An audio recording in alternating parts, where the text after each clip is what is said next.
La fe de ella siempre fue su mayor debilidad. Vamos a usar el cielo para llegar a la caja fuerte. Aquellas palabras, un susurro venenoso proveniente del otro lado de la puerta de la sacristía, no hicieron ruido alguno en el silencio de la iglesia, pero dentro de mí derrumbaron el mundo. El aire frío y cargado, con el olor a cera de vela e incienso antiguo, de repente se enrareció, imposible de respirar. Mi mano, que sostenía el crucifijo de plata de nuestra familia, un objeto que llevaba para bendecir el altar, se cerró con tanta fuerza que los bordes afilados se clavaron en mi palma. El dolor físico era una nada, una distracción bienvenida del colapso de mi alma. Yo estaba allí, en la penumbra de la casa de Dios, un lugar que siempre representó para mí paz y santuario, y me sentía desnuda, expuesta y profanada. Había llegado más temprano, en la víspera de la boda, movida por un deseo de tener un momento de quietud y oración.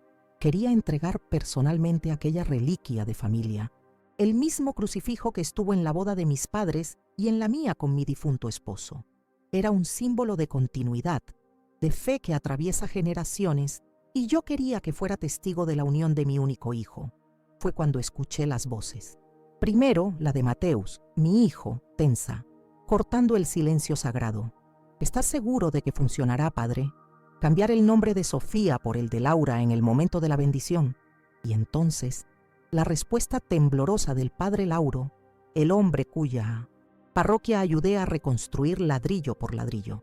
Es la única forma. Tu madre es una mujer de fe. Cuando escuche la bendición ser dada a tu unión verdadera, lo verá como una señal de Dios y no tendrá otra opción. Una señal de Dios. Se atrevían a forjar un milagro para encubrir un fraude. Apenas esa mañana, el mundo era un lugar completamente diferente. Yo me sentaba en la misma sala parroquial, entregándole al padre Lauro un cheque generoso, el último de muchos. Para los retoques finales, en la iglesia, padre, dije, y mi sonrisa era genuina, nacida de la más pura felicidad. Un regalo de agradecimiento a Dios por la boda de mi hijo, por haberme dado una nuera tan maravillosa como Sofía. Él sostuvo mis manos, sus ojos encontrándose con los míos, con una falsa piedad que ahora me revuelve el estómago, y me aseguró que sería una bendición inolvidable. Yo veía esa boda como la culminación de todo lo que había hecho en la vida. Después de la muerte de mi amado esposo, dediqué cada fibra de mi ser a Mateus. Lo crié para ser un hombre de carácter, un médico respetado, un hijo devoto. Y Sofía, su novia, era la respuesta a mis plegarias, dulce, inteligente, de una familia honorable. Ella lo amaba con una sinceridad que calentaba mi corazón de madre. Yo creía estar presenciando la recompensa de una vida de sacrificios y oraciones. En cada gesto de Mateus, yo veía el reflejo del padre que apenas conoció, el respeto que me demostraba, las flores que me traía, las palabras de cariño. Yo lo creía todo. Ahora, en la oscuridad de la iglesia, cada uno de esos recuerdos se convertía en cenizas. Cada gesto de afecto se revelaba como un acto calculado de un guionista macabro, un ensayo para el golpe final. Él no veía a una madre, veía un obstáculo, una guardiana de una caja fuerte cuya llave era mi fe ciega. Retrocedí desde las sombras, paso a paso, el sonido de mis zapatos ahogado por la vasta alfombra del pasillo central. El crucifijo en mi mano ya no era un símbolo de fe, sino un ancla de hielo en la realidad brutal que se imponía.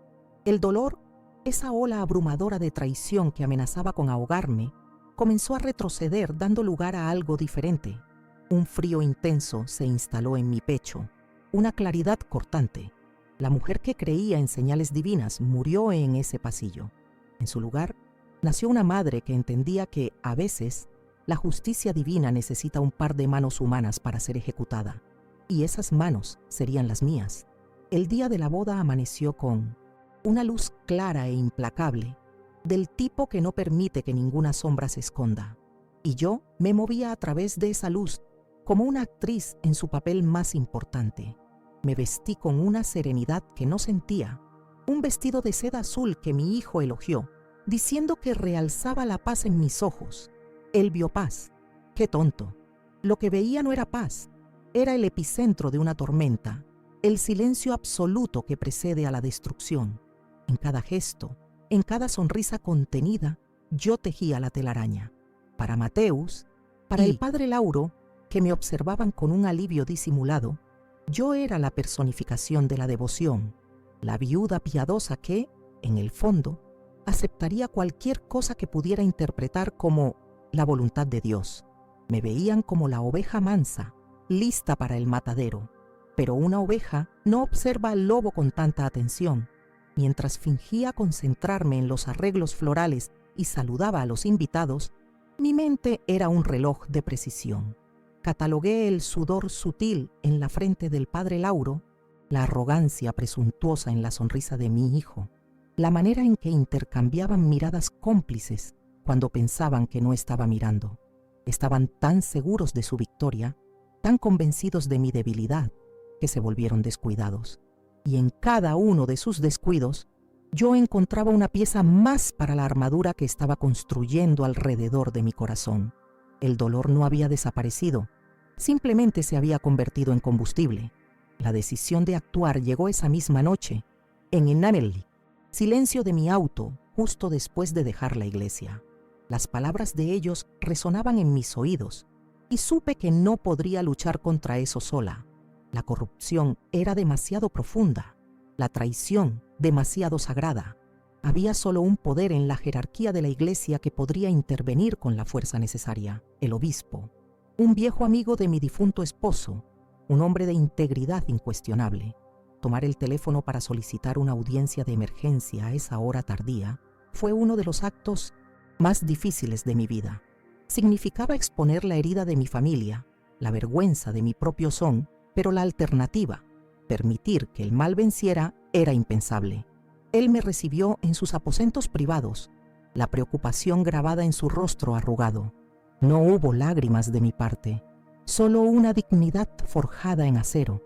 Coloqué mi teléfono sobre el escritorio de caoba pulida entre nosotros. No esperaba grabar, don Alfonso. Mi voz sonó firme, sorprendiéndome a mí misma. Mi celular estaba en Middle, ¿se entiende? Mi mano junto con el crucifijo. Cuando escuché las voces, mi dedo apretó el único botón que encontró. Le presenté no solo el audio claro de la conspiración, sino también los estados de cuenta de las donaciones sospechosas y generosas que Mateus venía haciendo directamente al padre en los últimos meses, pruebas irrefutables de soborno y fraude. El rostro del obispo pasó de la preocupación a una profunda y sombría furia. Él, un pastor de almas, escuchaba la prueba de que uno de sus sacerdotes estaba usando el altar como mostrador de negocios y el nombre de Dios como herramienta de extorsión. No vio solo un fraude contra una viuda, vio una blasfemia, un ataque al corazón de la fe que juró proteger. Esto es un ataque a la iglesia misma, Grasa, dijo, su voz resonando con la autoridad de su cargo. La traición de un hijo es un dolor que no me atrevo a imaginar, pero la profanación de un sacramento es una ofensa que no puedo ignorar. Tendrá mi apoyo incondicional, se hará justicia. Y así el plan fue sellado. No sería yo quien interrumpiera la ceremonia. La intervención vendría desde arriba, de una autoridad que ellos jamás se atreverían a cuestionar. El obispo, bajo el pretexto de honrar la importante contribución de nuestra familia, anunciaría que él mismo conduciría la bendición final. Traería consigo a 2 asistentes ceremoniales, hombres de su confianza, que eran en realidad investigadores de la diócesis, listos para actuar. Mi único papel sería continuar mi actuación, mantener a la novia inocente, la dulce Sofía, cerca de mí, y observar el desarrollo del teatro que ellos mismos habían escrito, sin saber que yo había reescrito el último acto. La tensión casi se desbordó una única vez. Poco antes de salir hacia la iglesia, Mateus entró en mi habitación. Me observó por un momento, una arruga de desconfianza entre sus cejas. «Mamá, usted está sorprendentemente tranquila. Pensé que estaría más emocionada». El aire se volvió pesado. Era una prueba. Respiré hondo, busqué la imagen de la madre que él creía que yo era y sonreí suavemente. «Hoy entrego a mi hijo a Dios y a su nueva vida, Mateus. Solo hay espacio para la paz y para la plegaria en mi corazón. Él pareció satisfecho con la respuesta, la arrogancia regresando a su mirada. La oveja había pasado la prueba. El lobo apenas sabía que el pastor ya estaba en camino. La caminata por el pasillo central de la iglesia fue la más larga de mi vida. El sonido del órgano llenaba el espacio, una melodía grandiosa que hablaba de amor eterno y promesas sagradas, y cada nota era una mentira que resonaba en mis oídos. El aire estaba pesado con el perfume de los lirios blancos que adornaban cada banca, un aroma dulce y sofocante, como el de la propia decepción. Sentí las miradas de cientos de amigos y familiares, todos sonriendo, siendo testigos de lo que creían que era el día más feliz de mi vida. Mi mirada encontró la de Sofía, esperando en el altar, radiante en su vestido de novia, la personificación de la inocencia y la confianza. En ese instante, cualquier resquicio de duda que pudiera tener se evaporó. Yo no estaba destruyendo una familia, estaba salvando una. La ceremonia comenzó, con el padre Lauro al mando. Decía las palabras que había ensayado por años, palabras sobre fidelidad, verdad y el sagrado lazo del matrimonio. Su voz, normalmente tan llena y segura, tenía una fragilidad que solo yo podía detectar. Sus manos temblaban levemente al pasar las páginas del libro litúrgico y evitaba mi mirada a toda costa, fijando su atención en un punto vago por encima de la cabeza de los novios. Era un hombre en su propia trampa, una marioneta cuyas cuerdas estaban a punto de ser cortadas de forma espectacular. Entonces, en el momento exacto que habíamos acordado, las grandes puertas de roble al fondo de la iglesia se abrieron. El sonido del órgano vaciló por un instante y un murmullo recorrió a la congregación. Don Alfonso, el obispo, entró, caminando con la autoridad silenciosa que su cargo le confería. Vi a Mateus enderezarse, un brillo de confusión y orgullo en su mirada. Para él, la presencia inesperada del obispo era un bono, un sello de aprobación divina en su sórdido plan. Intercambió una mirada rápida con el padre Lauro, una mirada que decía: «Mira, hasta Dios está de nuestro lado». Su arrogancia era mi mayor ventaja. Con una calma que imponía respeto, el obispo subió los escalones del altar. Hizo un gesto cortés hacia el padre Lauro, un gesto que lo dispensaba, relegándolo a una posición secundaria e impotente. La atmósfera en la iglesia cambió instantáneamente. Lo que era un evento social de lujo, ahora tenía el peso y la gravedad de un tribunal solemne. En honor a la larga amistad y devoción de la familia para con esta diócesis, anunció el obispo, su voz llenando cada rincón del santuario. Tendré el privilegio de conceder yo mismo la bendición final a esta joven pareja. Detrás de él, posicionándose discretamente cerca de las entradas laterales, estaban los dos hombres que lo acompañaban. No llevaban vestiduras clericales, sino trajes oscuros y bien cortados. Para los invitados, eran meros asistentes.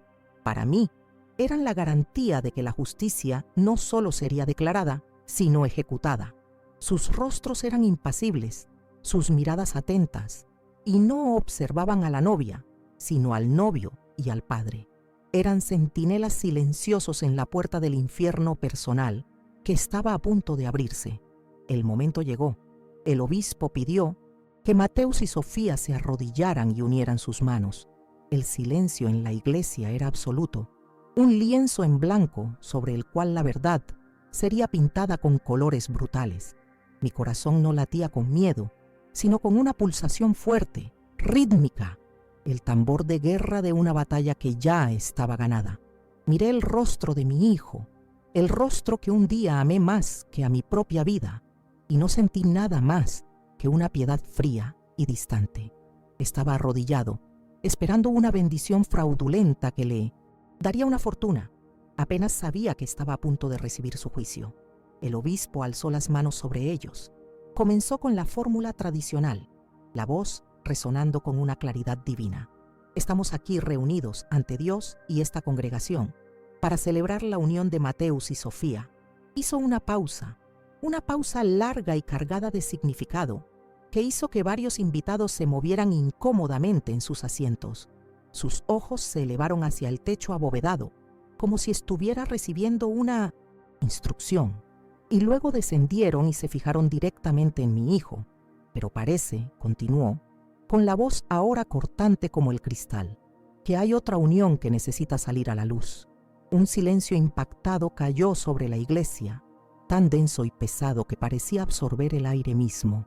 Vi el rostro de Sofía contraerse en una confusión dolorosa, sus ojos buscando en Mateus una explicación que él no podía dar.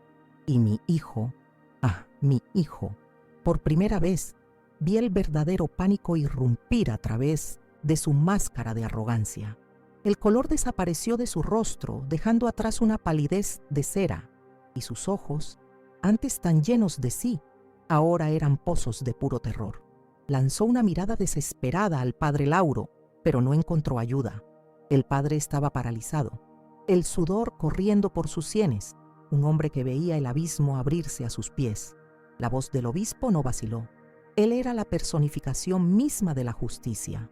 He sido informado, continuó, cada palabra un golpe de martillo en un ataúd, de una conspiración para profanar este sagrado sacramento, un plan para cometer fraude y blasfemia usando el nombre de Dios en vano. Un murmullo de incredulidad y horror se extendió por la congregación. He sido informado de que este novio, el doctor Mateus, ya es un hombre casado ante la ley, unido a una mujer llamada Laura, y que el plan hoy era cambiar el nombre de la novia en la bendición final para invalidar esta ceremonia. El obispo entonces se giró y por un instante su mirada se encontró con la mía a través de la multitud. Había una tristeza allí, pero también una fuerza inquebrantable. Luego se volvió hacia la congregación y reveló el corazón de la traición. Todo esto con un propósito sórdido: engañar a su propia madre, hacerla creer que una señal divina había ocurrido para que ella, en su fe, liberara la fortuna de la familia. Un plan para usar el cielo. La voz del obispo bajó, cargada de desprecio, para llegar a una caja fuerte. La humillación de mí no necesito, dice. Mateus fue total y absoluta. Ya no era el médico respetado, el novio de oro. Era solo un ladrón expuesto en el lugar más sagrado de todos. En ese momento, el obispo hizo una señal casi imperceptible con la cabeza. Los dos hombres de traje se movieron. No corrieron, no hicieron alarde. Caminaron con una eficiencia fría y silenciosa hasta el padre Lauro, que parecía haberse encogido dentro de sus vestiduras. Uno a cada lado, lo tomaron gentilmente por los brazos y, sin una palabra, lo escoltaron, fuera del altar, hacia la sacristía. Nadie intentó detenerlos. La congregación observó paralizada la imagen de un pastor siendo llevado de su propio rebaño, no por ángeles, sino por los burócratas de la justicia de la iglesia. Con el cómplice retirado, toda la atención del obispo y de Dios y del mundo pareció recaer sobre la figura solitaria y arrodillada de Mateus. El obispo lo encaró, no con ira, sino con una autoridad final y terrible. Buscaste un juicio divino para tus fines egoístas. Hijo mío, dijo, y la palabra hijo sonó como una condena. Pues aquí lo tienes. No hubo truenos ni relámpagos, solo la verdad desnuda y cruda, entregada por la más alta autoridad de la fe que intentó profanar, transformando el escenario de su triunfo en el escenario de su eterna desgracia. Mientras el mundo de Mateus se derrumbaba, yo me moví. Mi cuerpo actuó antes de que mi cerebro pudiera procesar completamente la victoria. Me levanté y fui directamente hacia Sofía. La chica estaba temblando, sus ojos vidriosos por el shock, incapaz de comprender la magnitud de la traición. Ignoré las miradas, los susurros, el escándalo. Me arrodillé a su lado y puse mi brazo firmemente alrededor de sus hombros. Se acabó, querida, susurré en su oído. Estoy aquí, estás a salvo. Mi venganza no era contra ella, mi justicia era por ella. Levantándola gentilmente, comencé a guiarla lejos del altar, lejos de los escombros de ese hombre. Al pasar por el pasillo, vi el resultado. Había sembrado rostros impactados, algunos con ira, otros con lástima. El legado de mi familia estaba ahora marcado por este escándalo. Sí, pero mi propia dignidad nunca pareció tan sólida. No había gritado, no había llorado, no había hecho una escena. Simplemente me había negado a ser una víctima. Y, al salir de esa iglesia, dejando atrás el caos y la vergüenza, sentí el primer soplo de una paz que no sentía hace mucho, mucho tiempo. En los días que siguieron, actué con la misma precisión quirúrgica que el obispo demostró en el altar. No hubo espacio para la vacilación. Mis abogados fueron contactados a la mañana siguiente. El proceso de desheredar a Mateus se inició de forma implacable y total. Cada fondo de inversión, cada propiedad, cada acción que llevaba el nombre de nuestra familia fue reestructurada para garantizar que él jamás tocara un centavo del legado que intentó robar. La diócesis, por su parte, movió sus propios procesos, no solo removiendo al padre Lauro de su puesto, sino asegurando que respondiera legalmente por fraude y conspiración. La justicia de los hombres, después de todo, es a menudo el instrumento más visible de la justicia divina. El escándalo fue un incendio que consumió las columnas sociales por semanas, pero yo ya no estaba allí para sentir el calor. Vendí la casa donde crié a mi hijo, un lugar cuyas paredes ahora resonaban con recuerdos envenenados. Me deshice de muebles, de cuadros, de toda la parafernalia de una vida que resultó ser una ilusión. No fue un acto de pérdida, sino de purificación. Con cada objeto donado o vendido, me sentía más ligera, como si me estuviera despojando de un pesado abrigo empapado para finalmente sentir el sol en la piel. Me mudé a un lugar más pequeño, más claro, un lugar con vista al futuro, no al pasado. Meses después, estaba en un lugar muy diferente a una iglesia. El aire no olía a incienso, sino a pintura fresca y al antiséptico y suave de un ambiente de sanación. Estaba en la inauguración de la nueva ala pediátrica del hospital público, un proyecto enteramente financiado por la refundada fundación de mi familia. El sonido a mi alrededor no era el de un órgano solemne, sino la risa de niños y las conversaciones animadas de médicos y enfermeros. Mi fe no había desaparecido, simplemente había encontrado una nueva dirección. Descubrí que mi devoción era mejor aplicada construyendo camas de hospital que reformando altares. A mi lado, sosteniendo una carpeta con la confianza de quien ha encontrado su lugar en el mundo, estaba Sofía. La novia desolada había desaparecido, y en su lugar estaba una estudiante de medicina prometedora y ferozmente inteligente. Con el apoyo de mi fundación, ella pudo seguir su verdadero sueño. Nuestro dolor compartido nos unió, forjando un lazo más fuerte que muchos lazos de sangre. Se convirtió en la hija que la vida me dio, una prueba de que de las cenizas de la traición pueden, sí, nacer los más bellos jardines. Observé a un niño, con la pierna enyesada y cubierta de dibujos, reír a carcajadas al hacer una carrera de sillas de ruedas con una enfermera. En ese sonido, en esa alegría pura y resiliente, encontré una paz que ninguna misa jamás me dio. Era un bien tangible, real, una felicidad que podía ver y tocar. Este era el legado que mi esposo habría estado orgulloso de dejar. No un nombre en una placa de donante en una iglesia, sino el sonido de un niño riendo porque tuvo una segunda oportunidad. La fe que mi hijo creía que era mi mayor debilidad era, en realidad, la roca sobre la cual reconstruí mi vida. Él la confundió con ceguera, con sumisión pasiva, pero la fe verdadera no es eso. La fe verdadera es una armadura invisible. Es la fuente de la integridad que te dice lo que es correcto y la fuente de la fuerza que te da el coraje de luchar por ello, sin importar el costo.